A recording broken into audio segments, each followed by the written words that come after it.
Hey guys, the Irish Demon here, back with another video. Finally kind of out of the woods with the old head cold, still a little bit there, but definitely much better. I'm away from home today, I'm babysitting today, so I'm just going to make this fairly short and sweet. Came across this one for you.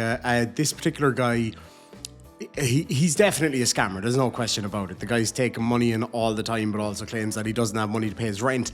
The amount that he owns is astronomical, and the poor old man that owns the place, you can see he's distraught, and the guy just swears on his mama and thinks that that's supposed to hold up in court. Let's see how that goes. All right, Mr. Clark, get us started. What is the monthly rent? Ma'am? What is the monthly rent? Oh, the $3,150, What is the total amount that you're seeking in back rent? $12,600. And what months does this represent? November of 2024, December of 2024, January of 2025, February of 2025. Is this a commercial residence? Yes, it's a commercial property, Your Honor. All right, Mr. Echoes, what's going on? First of all, do you agree that your base monthly rent for this property is $3,150? No, ma'am. Okay, and why do you say that? On November, he texted me to let me know that my lease had expired. So we had conversated back in August, and I told him that I'm probably gonna have to move, or could you lease me half of the property? Could you break the property up? And then he said, I really don't want to do that. So right before I made my November payment, I was late making it though, but I did make my November payment. I think I paid him like on the 17th or something like that. Do you have your receipt for your November payment? He has it. Okay, well, he's claiming you didn't pay November, so do you have your receipt for November? I don't. And without a receipt, I can't. Okay. So going forward, he called me and told me, hey, I want to meet you at the office. I got something for you. You know, we can work this out.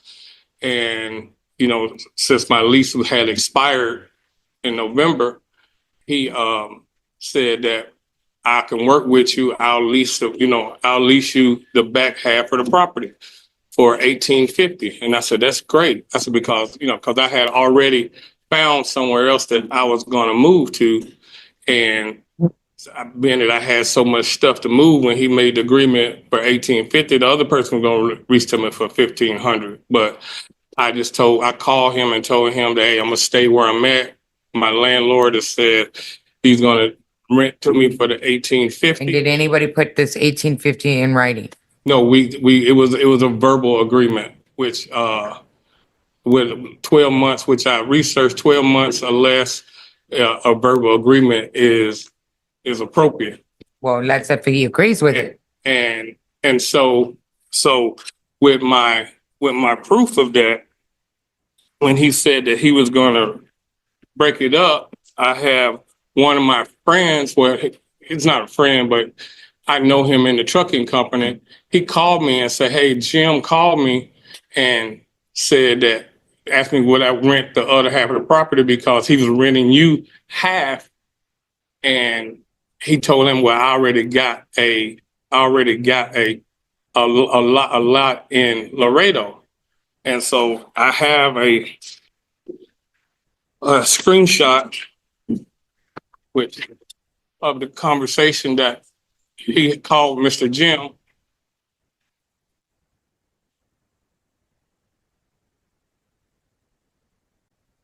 Mr. Clark, did you agree to rent to him $1,850 a month? No, ma'am. You see how that works out? Right. But so this doesn't tell me anything, sir. Just tells me that the property could be divided because it wasn't able to be afforded. This doesn't say nothing about $1,850. It doesn't say anything about anything. Okay, well, just ask him. I mean, remember we're on the oath. Ask him, did he agree to split the property up that let me rent the rear half of the property? Because I moved out of the property a part that I told him I was going to move out the front. I moved out the front. I told him to come pick up. I got screenshots of that on my phone that he was coming to pick the rent up on December the 5th. He came, and when I gave him the $1,850, he said that no, you owe me 3,100. I said, well, you told me 1,850. He said, well, I changed my mind. I need money because I have to pay my taxes. So you right there, you just said it was 1850, but then back in December, he done changed his mind. So it's not 1850. You just admitted that he just said, no, I changed my mind. It's not 1850. He wants the 3150 starting in November and December. And I told him, I said, Mr. Clark, you can't change your mind. I said, they call that's what they call a promissory estoppel. We made an agreement. And I'm giving you the 1850. This is what you told me. He said, yeah, I know, but I changed my mind. Because he couldn't get that guy to rent it. He couldn't get that guy to do the half part of it. And then he said he needed money to pay his taxes because he was backlogged on his taxes. Well, unfortunately, Mr. Echols, without something in writing, it's at 3150. So I got a notice to vacate. So I told everybody that, you got to move out, because I was renting parking spots to other drivers. I was renting parking spots to them. So on the thing, it said me, myself, and all others to move out. So I told all of those people that, they need to move. I started moving myself. I moved I had already moved out of the main building where I told him, we had agreed that I was going to move out of. I had already moved out of that. Okay. So, Mr. Echols, is there anything you can do or offer them to become current? Ma'am? Is there anything you can offer him to become current? I mean, I don't know. I mean, so this is where the twist came in.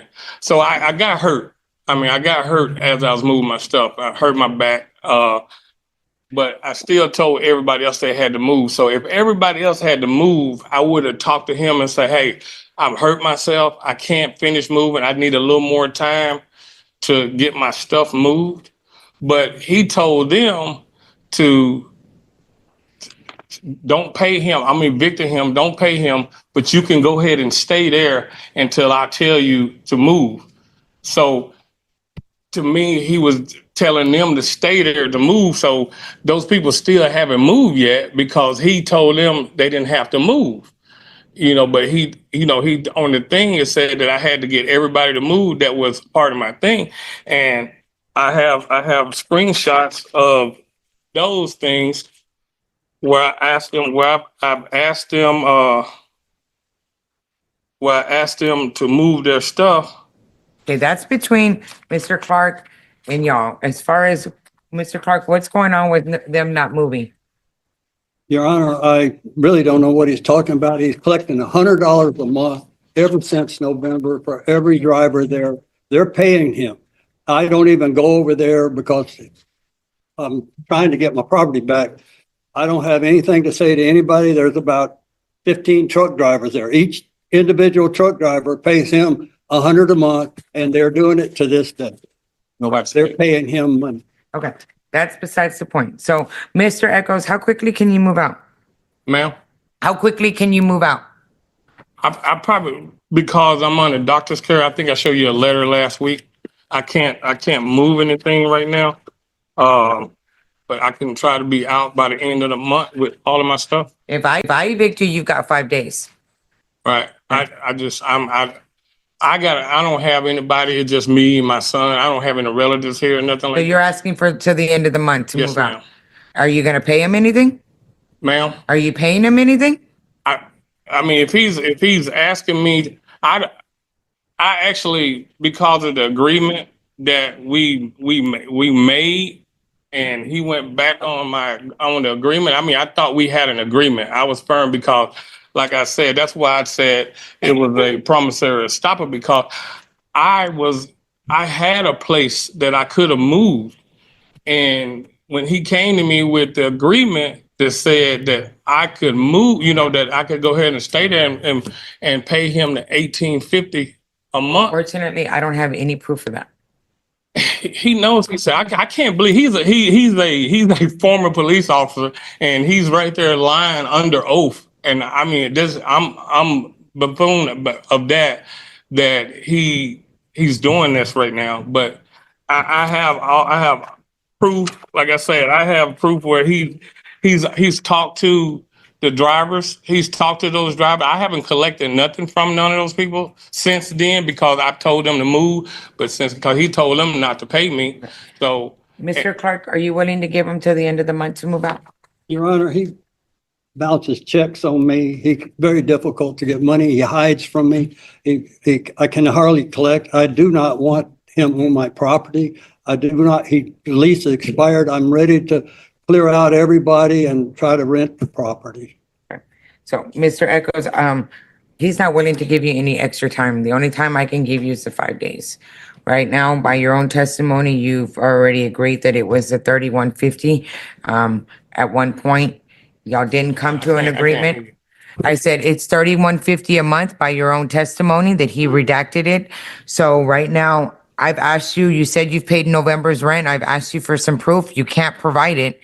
So right now, the judgment's going to stand in the amount of 12,600. You have 5 days to move out or appeal it. I mean, so how would so if I wasn't under a lease, if say I wasn't under a lease and my lease was expired in November, And you're on a month to month based off that same lease. I don't understand it because I mean it's just if anything, it would be because that's not the agreement that he. I have no proof of any agreement that was made. That's why we tell everybody, put it in writing. Nobody wants to listen. So this is where we're at now. I have no proof that it went down to 1850. By your own admission, he said, nope, I didn't want to do this deal anymore in December. You even admitted that just now. No, I mean, I said that, but what I'm saying is when it's me, my word is my word. We made an agreement. And it is in the state of Texas, a verbal agreement. If you can prove it. A verbal agreement is legit. I didn't say it wasn't. If you Right. can prove it, it's not being proven right now. That's what I'm saying. He's lying about it. And That's your opinion. I can't. no, it's not my opinion. It's a fact. It's a truth, Your Honor. Okay. I mean, it's the truth. And I raised my right hand to tell the truth, and I'm telling the truth. I'm not lying to you, not one second here. I'm telling you the honest to God truth. My mom is home Sir, right now sir, on that's enough. hospice, and I put that on my mother. That's enough. This is agreement that we made, that he came to me. He called me to come to my office to meet him, to tell me that I've worked this out. I'm going to do this for you. This is what I said, can we do 1750? He said, no, if I'm going to do it, it's going to be 1850. That was his exact words. Mr. Clark? He's a liar. Through it's lying as I never have seen a man lie so much in my life. All right, judgment's been rendered. Everybody's got 5 days to move out or appeal it. Thank you. How do I appeal? If you want to appeal it, you can go up to the front. The clerks can give you some procedural questions.